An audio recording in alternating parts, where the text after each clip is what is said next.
So it's a gorgeous Friday night at Starfire Stadium in Tukwila, and the lights are on, and there's a packed house in the stands, and you couldn't ask for a better setting for the 2012 High School Boys Ultimate Championship game. And it's my Franklin High School Quakers versus perennial powerhouse, the Northwest School, who was looking for their 4th straight title. It's Friday Night Lights. You know, clear eyes, full hearts, can't lose. Can't lose. I look at the scoreboard, crap, we can lose. We are losing by a lot. So I watch my O-line get broken yet again, and now it's 3-9 and we're down by 6. So I call a timeout, and I do my best Coach Taylor impression. You know, like, we belong here. We're better than this. Keep your eyes focused on the game. Keep your heads up, boys. And I send my O-line back out, fingers crossed, and they finally shake off the cobwebs. They finally assert their athleticism, and we convert and we hold serve. And it's 4-9. Small victories. So now I get a chance to put my D-line in, and they are just chomping at the bit, right? They're just like excited to get a chance to play. And I, throw in a couple of O-line stars, hoping that if my D-line gets the turnover, they can convert and get the break. And they do just that. And my kids rush the field, and we start our cheers, a call and response cheer. You guys may have heard of these types of cheers. And it goes, can't stop, won't stop. Can't stop, won't stop. Can't stop, won't stop. Our D-line pulls again, and we get another break. And it's 6-9, and Northwest School calls a timeout, and the stands just goes wild, and my kids are just soaking it up. And it does them no good. We get another break. Can't stop, won't stop. It's 7-9. We get another break. It's 8-9. Can't stop, won't stop. We get another break. It's 9-9. Can't stop, won't stop. And we're tied up for the first time, other than 0-0. And we pull the disc, and we get a turnover, and we have a chance to actually take our first lead of the game. And a huck goes downfield, and this Northwest player, Jack, just makes his amazing layout D, and he gets full extension, and he hits the disc, and it flutters, but it's fluttering. And Jack hits the ground, and my player, the intended receiver, has a chance at it. And he jumps over Jack, and as he's jumping over Jack, their feet tangle, and he goes falling, and the disc falls a few feet away. And it was really close. But Northwest picks up the disc, and they hold serve, and now they're up 10-9. And that's the closest we would get. Northwest School won their 4th straight title. They won 15-11, and my kids were heartbroken. Some of them are doing that thing where they're trying really hard not to cry, but tears are just falling down their face. And the other ones have given up all hope of not crying, so they've pulled their jerseys over their heads, and they're just bawling.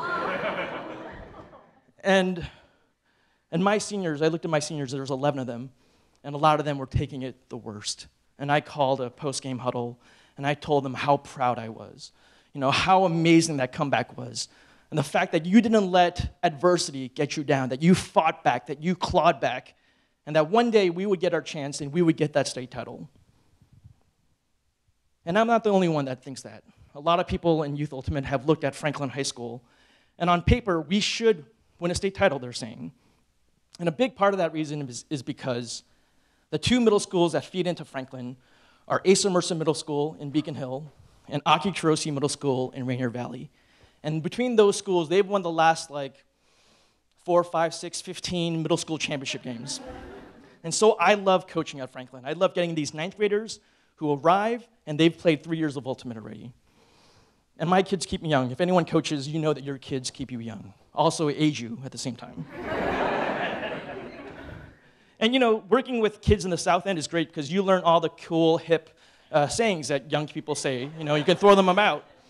So I remember being in a car after a tournament, and there's a bunch of kids in my car, as usual, and the car stank, as usual. And one kid gets a phone call, and without the phone being on speaker, you can tell that it's a parent, and that parent is pissed. And that kid is just turning bright red because everyone can hear the conversation. And mercifully, the phone hangs up. And then, I think maybe you and I would say something like, gosh darn it, my mom's been really a jerk lately. She's had me in the doghouse all the time. Or maybe that's just me. And so, but instead of that, my kid goes, damn. It's like, yo, my mom's always beefing, bro. Like, she's so janksy. It's like, she's got me on blast all week. Feel free to use those terms throughout your night. So I'm going to give you some examples where I've put my kids on blast because I thought that's the right coach thing to do, right? And I'm going to tell you what some of my kids have said in return and the lessons I've learned. Damn, Emmanuel, you are looking hella sluggish today. Like, what is going on?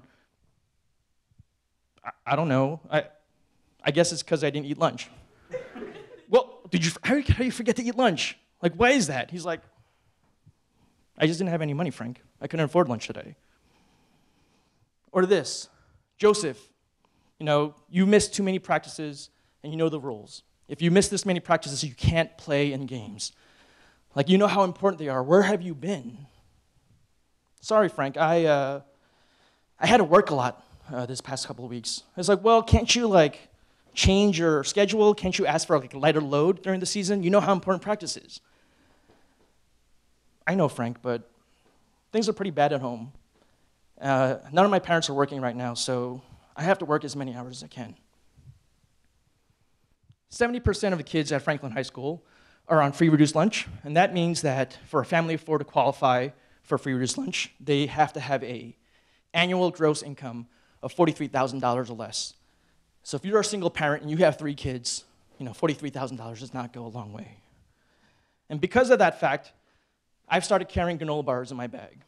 And because of that fact, when we go on tournaments and we play at tournaments and we go out for a team dinner afterwards, it's usually Red Robin, really tasty burgers.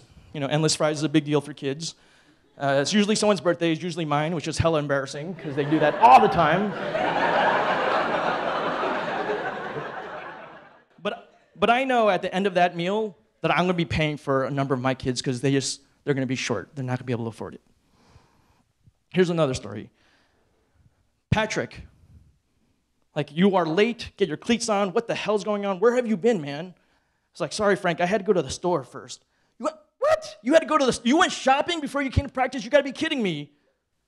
Nah, Frank, it's not like that. I had to go to the grocery store for my mom. She's been sick a lot lately. Or this one, which is another reply to the why are you late beef. Sorry, Frank, I had to go to the elementary school and pick up my sister, and I had to walk her home because my parents get off work really late, and they can't get out to pick her up. And this explains why when we play other schools, usually when we play other private schools, their sidelines are just packed with parents and spectators and fans, and I have to kind of walk around them each time, and I get angrier and angrier each time. And then my team, we get maybe 1 parent, 2 parents, and we get hella middle school kids to watch.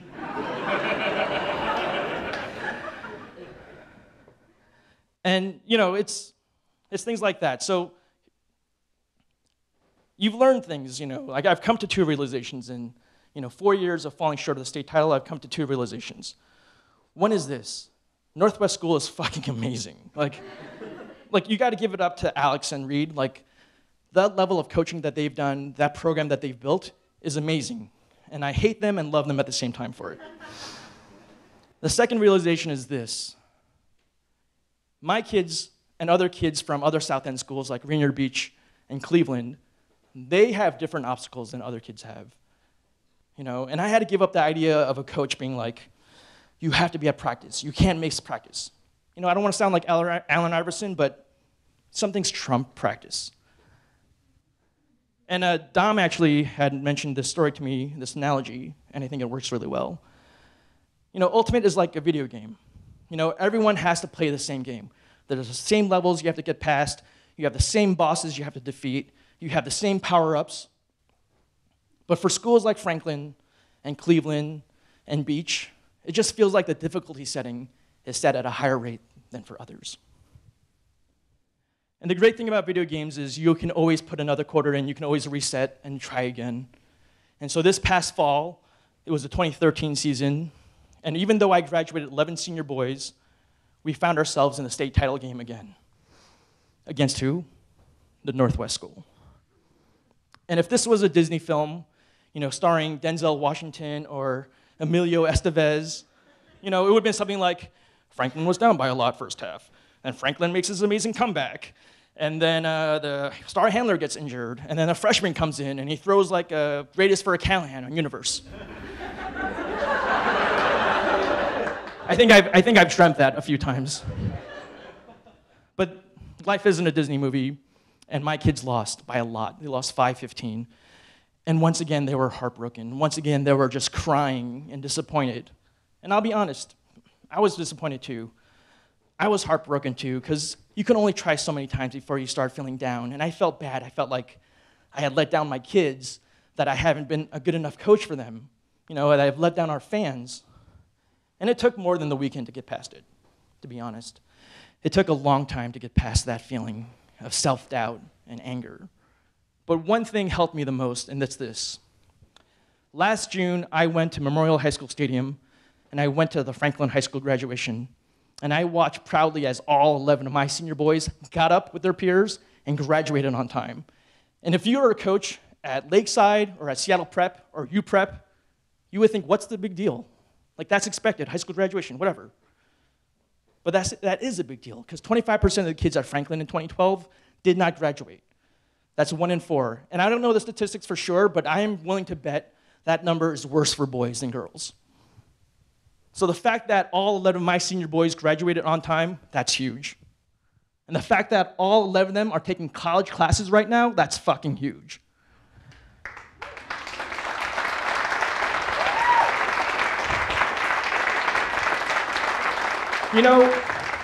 I may coach for the rest of my life, and we may never win a state title. And that's okay, because there are things in heaven and earth bigger than state titles. Can't stop, won't stop.